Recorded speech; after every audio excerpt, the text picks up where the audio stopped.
Thank you, and welcome to today's edition of Route 664, the Road to Human Kindness, where we specialize in the theory of social charity, the concept of endowment engineering, and changing the world for the better by creating an endowed America from an indebted America. It's all possible if you use the sections of the tax code that Congress gave us all those years ago in 1969. We call those the social charity sections. Those are the sections that allow you to build an income endowment using favorable tax savings and favorable tax conditions. We believe those are the way of the future, and that's what we're going to try and build in America. We want endowed communities to be able to support medical services, senior services, child services, and all the services necessary through endowment as opposed through government grants. And in order to do that, we need to have planning done. Planning is an important part of the picture. Everybody needs to have a very basic understanding of financial planning, how it works, what you need to do for yourself. And we've created a place for you to get that in our ambassador course at the discovery664.com channel. You can see that at courses.discovery664.com. And you'll see a menu of all of the topics that we are teaching. They go anywhere from the gamut of the 5 financial hazards to the 5 organizing structures of humankind. It's a very broad-based financial literacy education, and it also includes how to use charitable devices to benefit yourself when you have a situation where you have taxes that are due, taxes that you may not want to pay, like capital gains tax on transactions, or even if you're earning a lot more in a particular year, you're in a new tax bracket, you want to keep your tax brackets lower.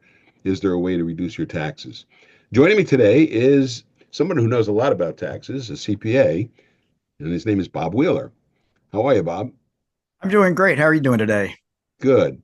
So I see you've written several books about money and taxes.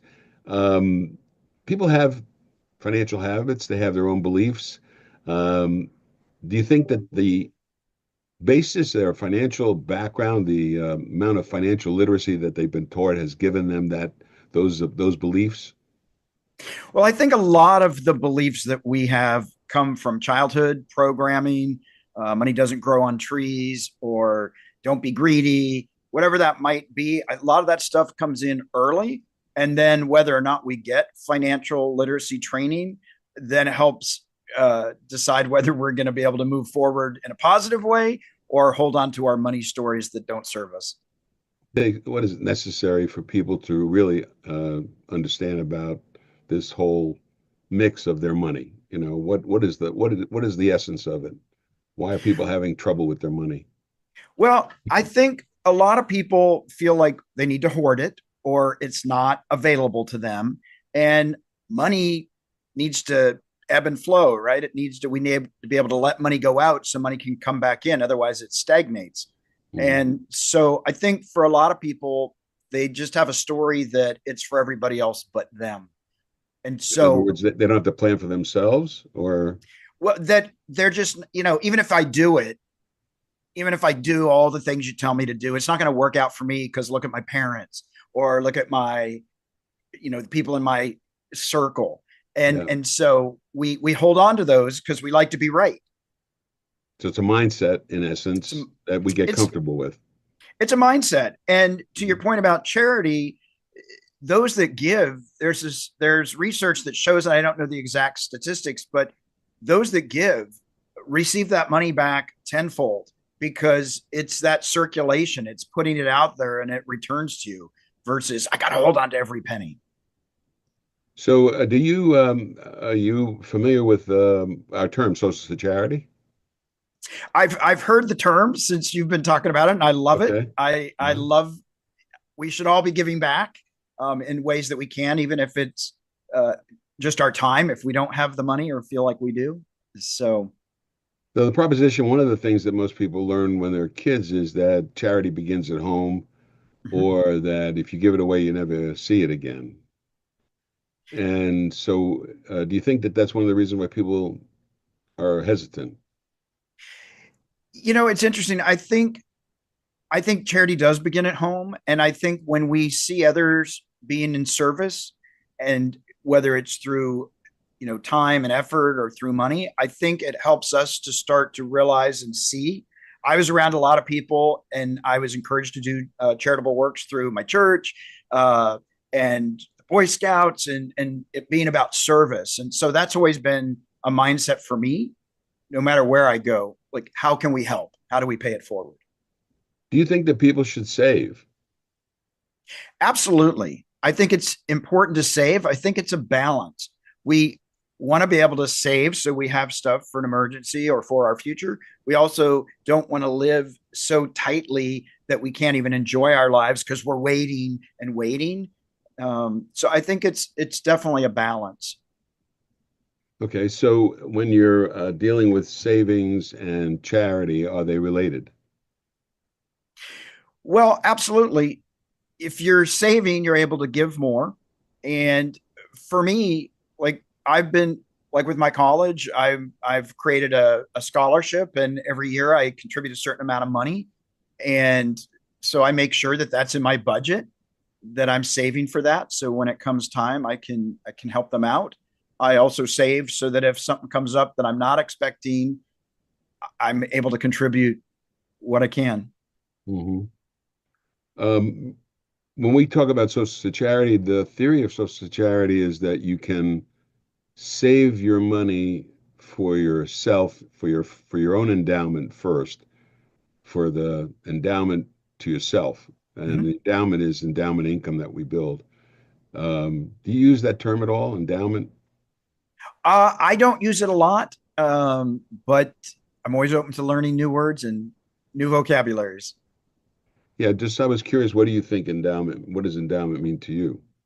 Well, when I hear endowment, I think about colleges, charities, giving them money to be able to fund their futures.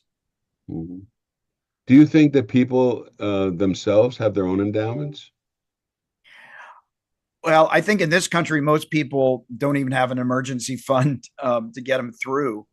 So I don't think a lot of people are able to feel like they can think long term, and so Mm. I don't Well, think a do lot you of people think, do. let me ask it a different way. Do you think that a 401k is an endowment? Yeah, and I think that would work. That would work for me. That's planning for your future.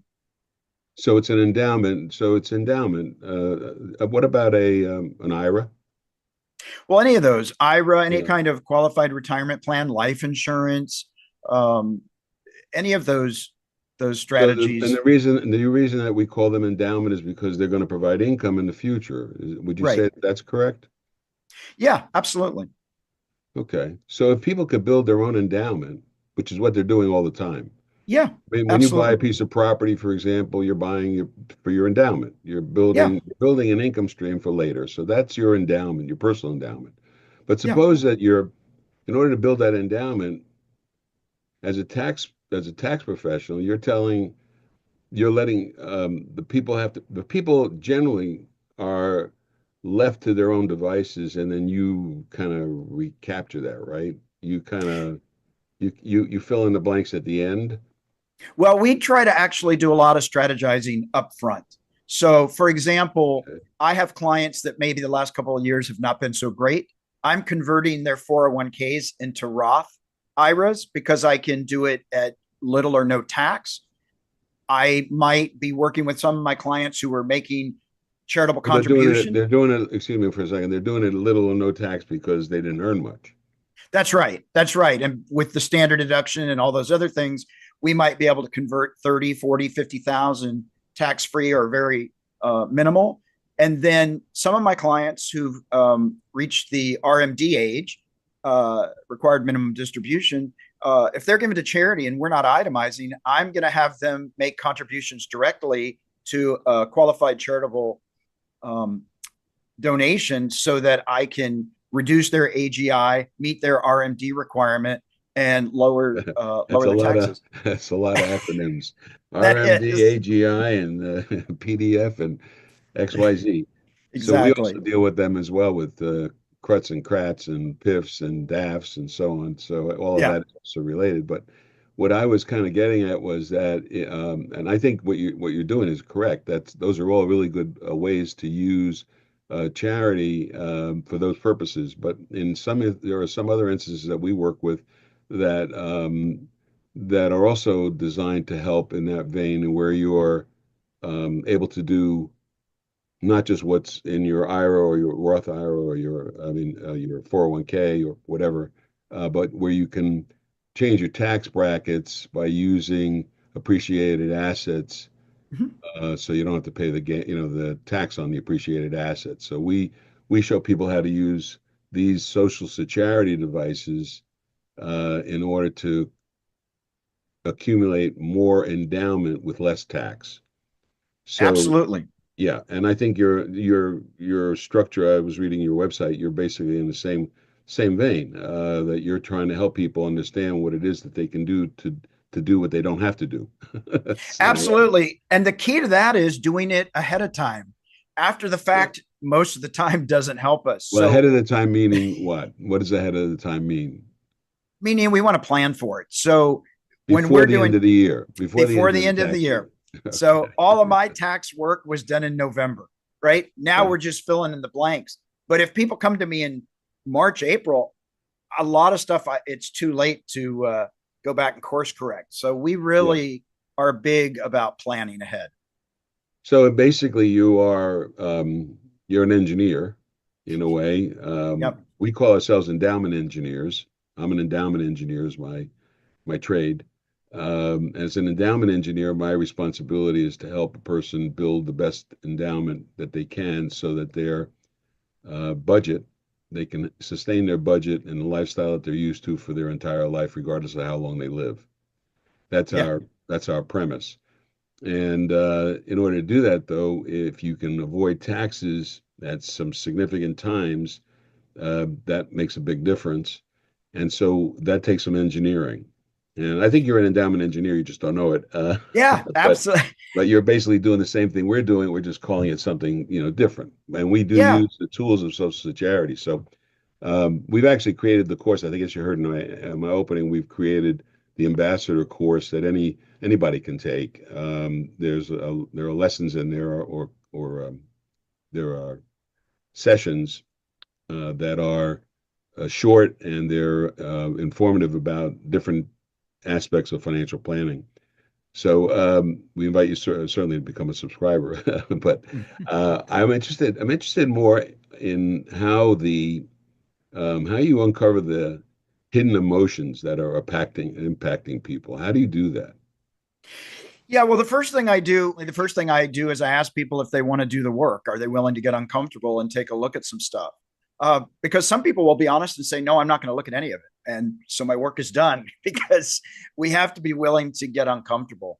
Hmm. Uh, what I typically do is I ask people to journal, or I quiz them on what are your earliest money memories? What are some of those big things that you remember going, oh my gosh, money is controversial, or it's always going to be conflict?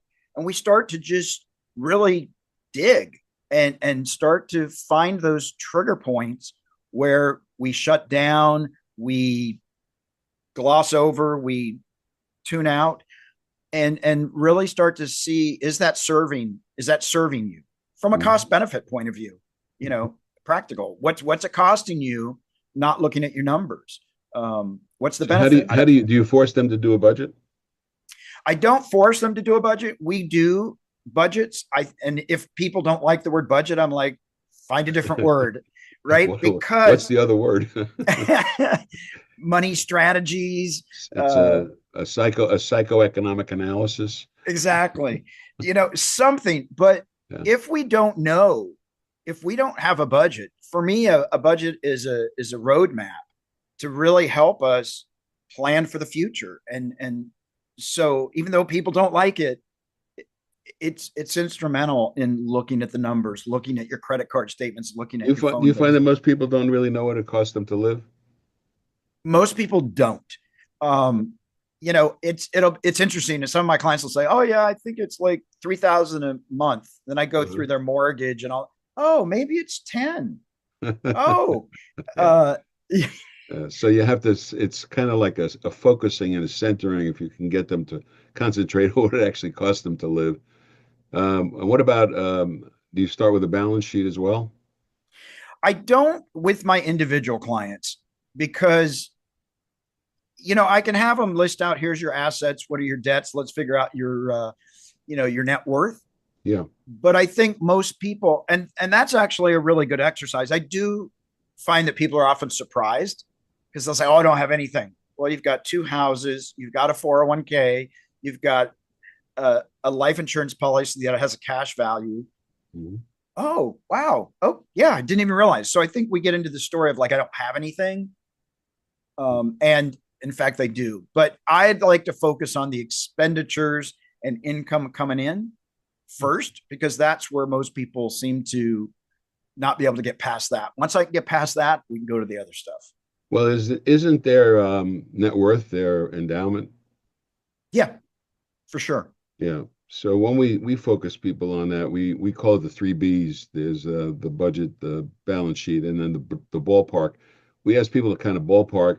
It's one of my most famous questions that I ask people, and not the first interview generally, but in a subsequent interview, is the age at which they expect to die, Ah, which is a kind of an interesting question. Everybody, you would think that nobody would answer that, but everybody answers it, and how they answer it is a good question. Is a good test because uh, you can tell what their family feelings were. I had one guy who was in a meeting and he was hyperventilating, and I said, I had asked that question. I said, take out a piece of paper, write down the age at which you die, which you expect to die, and he was having a real problem. I said, what's going on? He says, I wrote down the age and it's 42.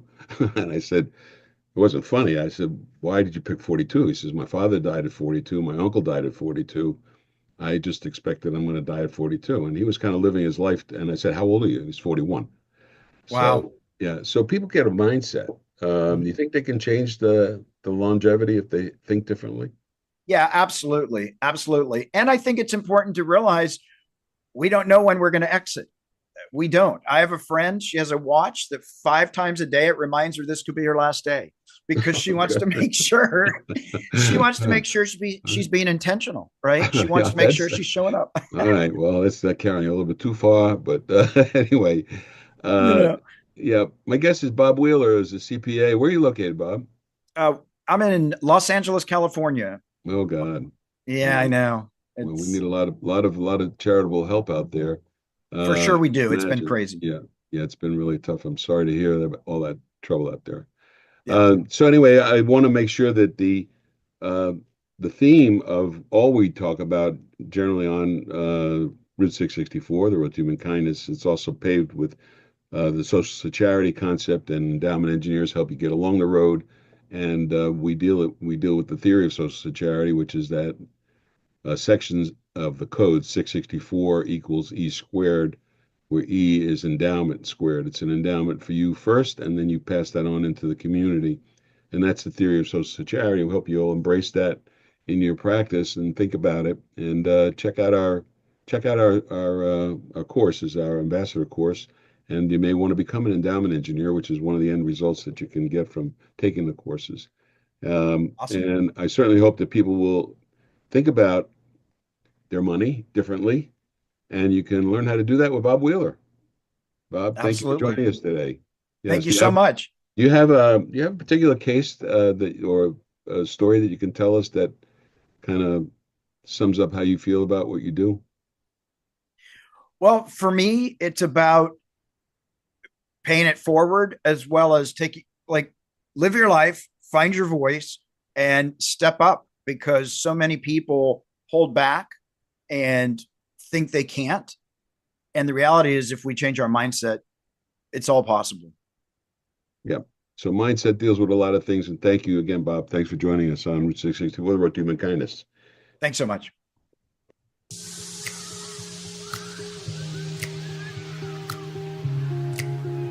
Welcome to the first annual Red Show Regatta. My name is Kurt Nichols. I'm the chairman of the advisory board, and I'm so excited about tonight. The regatta tonight is about bringing people together and supporting and celebrating Plymouth Colony.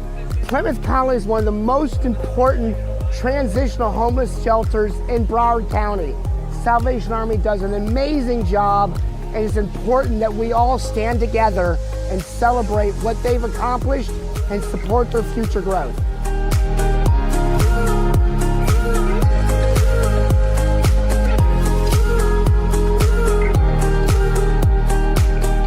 This is an exciting moment. We've been working on this for a long time, the Salvation Army of Broward County.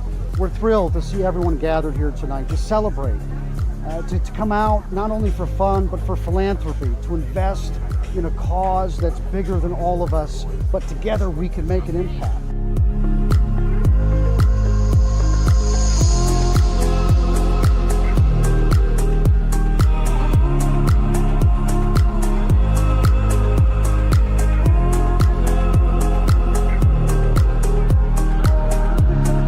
The program has been immensely successful, over a 90% success rate, so we're here supporting that effort tonight, and it's going to be beautiful.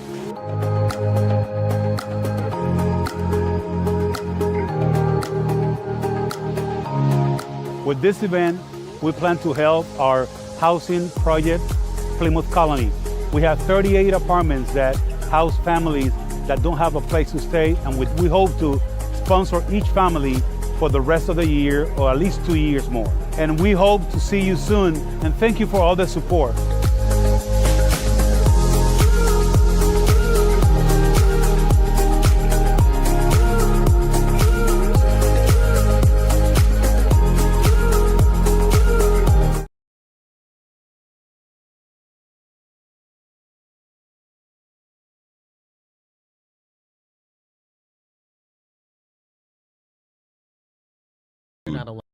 And that looks like a really nice feast that they're going to have there. It's $150 a person, but it's for a really good cause, and you can see that there's a lot going on at that regatta event. We're going to be there. Silent auction too. That'll be very exciting. Yeah. I love silent auctions. Yeah. Sneaky. You never know what you're going to buy. Not all that yelling. So that was a fascinating interview with Bob. Bob is a CPA and does what CPAs do, which is try to make sure that your taxes are filed on time. And he also goes a little step further. He does plan in advance with regard to taxes. And that's something that we all need to do. We need to be able to figure out what our taxes are going to be before the end of the year so that you can do something to change that if you can. And that's part of endowment engineering. It's being able to maximize your assets by reducing taxes, increase the amount you can save by reducing taxes. You know, if you save tax dollars, you have more money to put aside for your future endowment. And that's part of this whole process, is to build that endowment. We call the theory of we call it the theory of social security, where Section 664, that section of the code that represents those devices, equals E squared, where E is endowment, and it's squared because you're making your endowment for yourself first, and then at your passing or at the passing of your next income beneficiary, that will go where you direct it into the community. And that's why it's called social security, because you're actually doing something charitable with your endowment. We compare that to Social Security, and Social Security has all the similarities of social security. It's an endowment to produce income. The difference is that you're giving it to the government, and the government is giving you the endowment. There's some limitations as to what you can and can't do with that building of that endowment, and those limitations are lifted when you're dealing with Social Security. With Social Security, though, when you pass, you don't have any control over what happened to all of that money that you put in during your lifetime. And Social Security allows you to direct that where you want it to go. And in cases where you want it to go into your community, you can help that community become self-sufficient. And that's what building endowment is all about. We're going to do a chapter today on what the theory of social security is, and we'll do a chapter on endowment engineering so people get an idea of how we're doing what we're doing, why we're doing what we're doing. Great. Yeah. Also want to had a question here. What role do NGOs play in the funding and implementation of Social Security? Because since we'll be working with the Salvation Army, it's good to know a way that people can get involved with their particular NGO. Right. Well, so Salvation Army is a great example, because if you like the Salvation Army as a recipient of your charitable giving, You can plan for that two ways. Obviously you can throw coins into the kettle at Christmas time. That's most people know the Salvation Army for the kettle, and the kettle does very good work. They pay for a lot of things with the kettle, but it doesn't do all of the work that needs to be done. And so they have a thrift shop. That's another way that they raise money as an NGO. They take used clothing, used stuff, and you sell it in their thrift store. And it's a good bargain for people because you're able to buy things that have been used, but they're good, and they've been checked to make sure that they're usable. And then, of course, they also try to raise money for their endowment. And their endowment is very important because that's what they use to support a lot of the programs that they have. And the endowment income is what they use, not the endowment itself, but the income from the endowment. So one of the things that they try to do is build that endowment, but they also need to have current money. So what they do as an NGO, they need to be able to find a way to get both, long-term and short-term. And so they can use pooled income funds to do that. They can use charitable remainder trusts to do that. And that's part of what we're all about. Social Charity are those devices. And so you can, as an individual, if you want to give to the Salvation Army, and let's say you have some appreciated stock, you don't want to own the stock anymore, you'd like to change it to some other stock, you don't want to pay the capital gains tax on the transaction, but you do need the income production from it, so you could gift that stock to a pooled income fund to support the Salvation Army, and then you would get the tax benefits of not paying any capital gains tax. You get all the income that it produces, and you also get a tax deduction. Yay! So you win all the way around, and Salvation Army wins, which is a really, really important part of this. That if we can endow them so they never have to raise money again, that would be great. And We get to focus on more things like regattas. Yes, exactly. But the thing is, they're so big that the endowment really has to be big, and we can't. You can't imagine the size of it. But when you think about, we have a $36 trillion debt in the country. So if we could do a quantum change from being indebted to being endowed, that would be a big change. And we can do that using Social Charity, and that's the theory of Social Charity. If we have enough endowment engineers, they can deal with that and make that work to the greatest extent possible. Yeah, but you need some people too. Hey, Yes. who's off topic, but not really? Who's your favorite philanthropist? Do you have someone that you look up and you love the work that they do? I've discovered mine. Who is that? Mackenzie Scott. Why? Well, she came into a huge windfall by virtue of divorce. I mean, you can look at it good or bad either way, but she's just been kind of going around quietly, sort of, but she doesn't publicize a lot of the work that she does, and she has millions and millions that she's created. Like, I think it's called the yield funding, or that she's just doling out money to charities. And I think it's just amazing that through divorce she is giving a lot of that money away. Okay, yeah. But do you have one? Yeah, I do actually. There's a very famous story of a lady that saved a lot of money during her lifetime. Nobody knew exactly what she had. She was a washerwoman, and A washerwoman. I mean, I'm sorry. That's old school. Yeah, well, sorry about that. Well, she was old school. Yeah. But yeah, she had accumulated over $2 million, and nobody had any idea. And she left that to a university to support a scholarship program, which I think is the real heart and soul of what we're talking about. Yeah. Taking little amounts and growing them into a bigger amount. And she didn't live a very, flashy lifestyle. She could have, but she lived the way she always lived. She created enough income for herself so that she never had to worry, and that was a good thing. Yeah. And that's what we hope everybody will do. We don't want people to be anxious about their money. They don't need to be anxious about their future, especially the young today. One of the things that we are very keen on is knowing where you're going to be headed. When you're even as young as 13, you need to know what your future looks like. And if you have an idea of how to do things going forward from an economic standpoint, from a financial standpoint, it's really a big help. And so we want to be an adjunct source for your education on how to learn about financial planning, the use of money properly, and also you need to understand about taxes, and you need to know about what these devices are about as well.